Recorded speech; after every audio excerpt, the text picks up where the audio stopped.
Well, thank you very much. Thank you, members of the media, the IEC, and the commissioners, family and friends, party executive members present here today, party members. It's a very joyous day. It's a very joyous day. Today marks the beginning of a very wonderful country. The 2021 elections is about the next generation. It's about the future. It's about the lives and livelihoods of children yet unborn. And that is why we at CA, we are not only concerned with trying to find out the solutions to today's complex problems, but also trying to understand future problems as they emerge by looking at trends. You will agree with me that if current demographic trends continue, and if projections are to be accepted in terms of demography, population, we will reach 5 million people in 25 years' time, within a generation. Now, if today we have a country with 2.5 million people, and we can barely afford to provide clean water for these 2.5 million people, we can barely afford to provide electricity for these 2.5 million people. We don't have enough food for these 2.5 million people. Not enough hospitals or hospital beds or medicine for these 2.5 million people. Not enough jobs for our young people for these 2.5 million people. What will happen to this country if we have 5 million people, where 70% will be young people, needing jobs, wanting to live a dignified life? What will happen to those small kids who will be going to school in 25 years' time? What kind of schools are we going to build for them? What kind of education system are we going to have? What will happen? What kind of environment do we want to leave behind for our kids? What kind of cars will we accept on our roads in 25 years' time? What kind of roads are we going to build? What kind of hospitals are we going to need? How many cars will be running in 25 years' time? How many roads do we need? How many volumes of water, clean water, would we need for these 5 million people? How many megawatts of electricity? When do we start to think about the solutions to provide, start providing that electricity, moving away from fossil fuel to green energy? We need to start thinking now. CA is here not only to think about our problems of today. Today, as we speak right now, you go to RVTH or Serekunda Hospital or Brikama Hospital. There's a guy standing outside waiting for news from the nurses to tell him whether the wife survived the labor or whether he'll have to go around and look for blood. Today, as we speak, there's a boy or a girl who is about to finish college or university. His parents or her parents sold everything they have, their cows, their gold, to pay for this child's education, and he's about to graduate in 6 months. He's thinking, where will he find a job to repay that debt? We are in serious trouble in this country. We have not even begun talking about or finding solutions to these problems. What will happen to the next generation that will come? What will we leave behind for them? That is why we at CA, we are concerned. And we need serious reforms in this country. We need serious economic reforms in this country. That is the basis. We first have to put the machinery of government, the governance system first. We have to get it right. And then everything else will follow. Thank you. Doctor, we see you today with, right next to you is the APP leader. He did say he would come today after withdrawing yesterday. Now, my party came soon after him. Will you be having a date to pick this flag bearer of the alliance, or is that alliance now dead on arrival? We have not decided on the fate of this alliance yet. Once we do, the media will be informed. Thank you. When? As soon as practicable.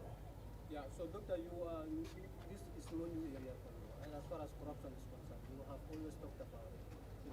Yesterday, Dabo came here and then challenged the opposition leaders, and even the leaders, that you should declare your asset. Are you willing to do so publicly? And then next to that, as far as accountability is concerned, are you also willing to disclose the source of funding for CA? Of course, yes. If you read our manifesto, one of the things we emphasize there is as all public officers must declare their assets. Not only that, we want to do what they call lifestyle audits of public officials periodically. That is, if I declare my asset as Ismaila Ceesay and I become president, I submit myself to a very rigorous state institution, which will be created also by CA, kind of a corruption watchdog, to a lifestyle audit on me periodically.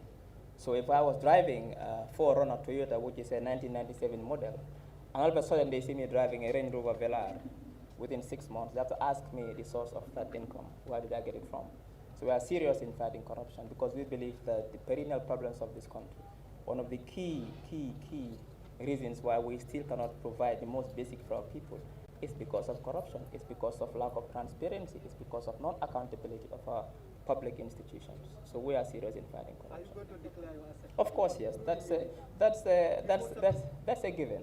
We will, everybody, not only myself, but everybody who will be working in our government will have to declare their assets. We'll also have to expand this declaration, not only about, it's not about ministers or political appointment, but also junior level staff who we think this role gives them access to public finances. The sponsor, your sponsor, the parties are... Well, I think the IEC has rules whereby we have to submit our audited accounts to the IEC, and once we submit, it becomes a public document. I'm happy that the Freedom of Information Act has been passed. So therefore, you journalists now have field work. You have a field day now. You can go to any institution and demand to see any public document. Once we submit our audited accounts, now you can be able to see where we are getting our funding from. But we are not, we wouldn't think twice about doing that because we have nothing in our closet. Okay, you talked about your concerns as a party here. Tell us, once you come to power, for instance, if elected as president, tell us your top three priorities to ensure that all these concerns that you've mentioned will probably be a thing of the past. Well, thank you. For generations in the future. First key priority is reforms, both governance reforms and financial reforms. You see, if you don't get your finances right, nothing else will fail. You need money to provide healthcare. You need money to provide education. You need money to build roads. You need money to help farmers get access to seeds and fertilizer. You need money to do most of these things. Therefore, even though Gambia has a huge potential to raise enough money to provide the most basic for our people, yet through leakage in our public funds, through lack of transparency, through strong public institutions, that is why we are unable to do certain things. So the first is reforms, governance reforms, financial reforms to get it right. Secondly, these jobs. See, we have a demographic situation in this country. Over 65% of our people of our population are young people. 41% unemployment rate among young people. Not to talk about the underemployment rate. Therefore, that is a security risk. That is a developmental risk. Therefore, number 2 focus is to ensure that we provide jobs for our young people. Number 3, it has to do with ensuring that we build the regulatory frameworks, common reforms. But to reform the education system, education is key. If you don't have the right education as an individual, it will be very difficult for you to be successful in today's world. Therefore, any country that doesn't get the education system right, it will be difficult for you to compete globally. It will be difficult for you to provide jobs for the young people because it takes education to provide jobs. And when I say education, I don't really mean university education. I mean skills training for young, basic skills training. Today, the reason why we have high unemployment rate is because we are not looking at what the labor market needs. We are producing a lot of accountants and economists and lawyers from the University of the Gambia and development study students.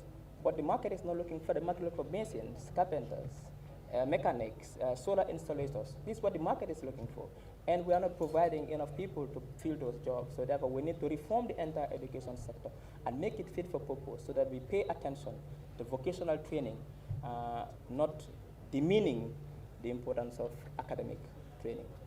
Okay, thank you, Doctor. Thank you. Thank you. Yeah.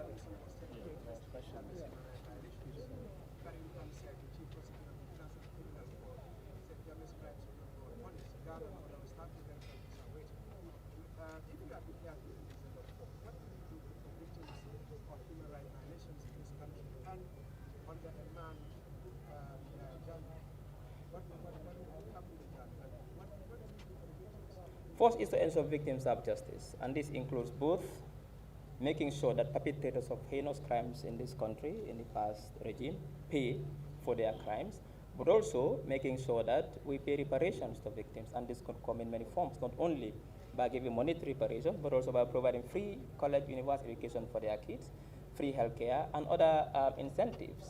This is where it starts, to make sure victims have justice. When it comes to Yaya Jammeh or the former president, it's not about Yaya Jammeh, it's about anybody who has been found wanting of committing heinous crimes against Gambians and you've been found guilty by a competent court of law. we have to face justice, whether it is me, myself, or whether it's the current president, or whether it's former Sadada Jawara, or whether it's Yahya Jammeh. Nobody, no Gambian should be immune from justice if there is case against them that they've committed heinous crimes against Gambian people, and that if there is evidence that they've used state machinery to perpetuate terror against Gambians. So nobody should go scot-free. For us to have stability in this country, for us to have reconciliation in this country, impunity must be seen to be not accepted anymore in our society. So therefore, anybody who's found wanting will face justice, and I see government will ensure that justice is served by punishing violators of human rights, but also by ensuring that victims are given what is due to them. Thank you. Doctor.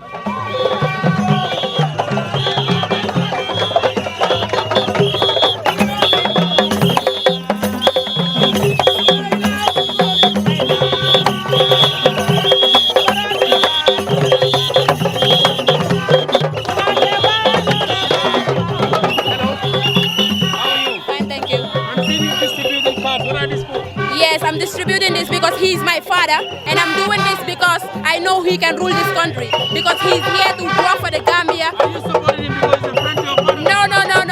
Because I already told him that if he didn't work for the country, I will be the first person to go and diss him on media. So I believe he can work this country out, and he can remove us from the poverty we are.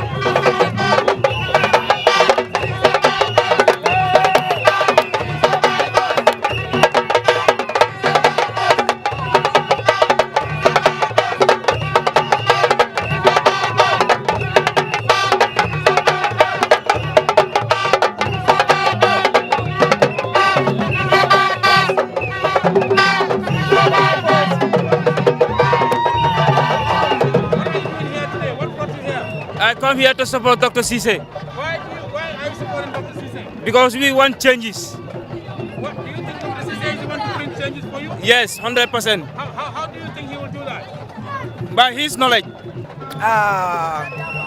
Like probably I'll say I'm here for a change.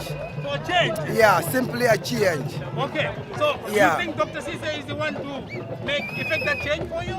Through his knowledge. He's somebody with knowledge, somebody with vision. Why not? And he's a youth man. So why not I go for him?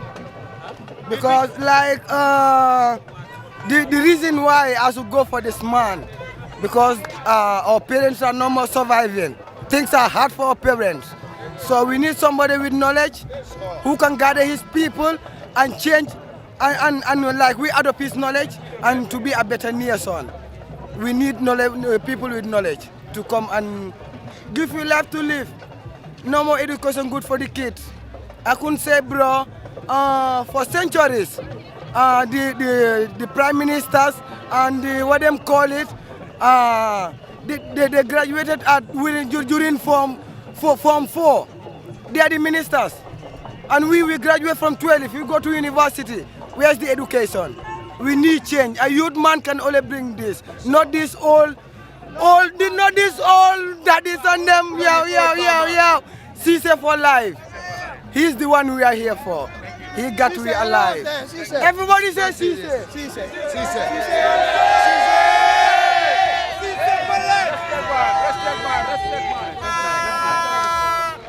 I have a lot to say. You want to hear it all? Okay, I only have one thing in my mind that we hoping and we know we're gonna win the election. Inshallah, Rabbi.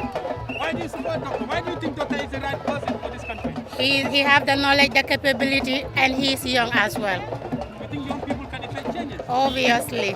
How do you think Doctor will do that? Like I told you, he have the capability. He's young and the knowledge is there. So for youth, we have a long way to go, and we choose him. And actually, we all know that he is the rightful person.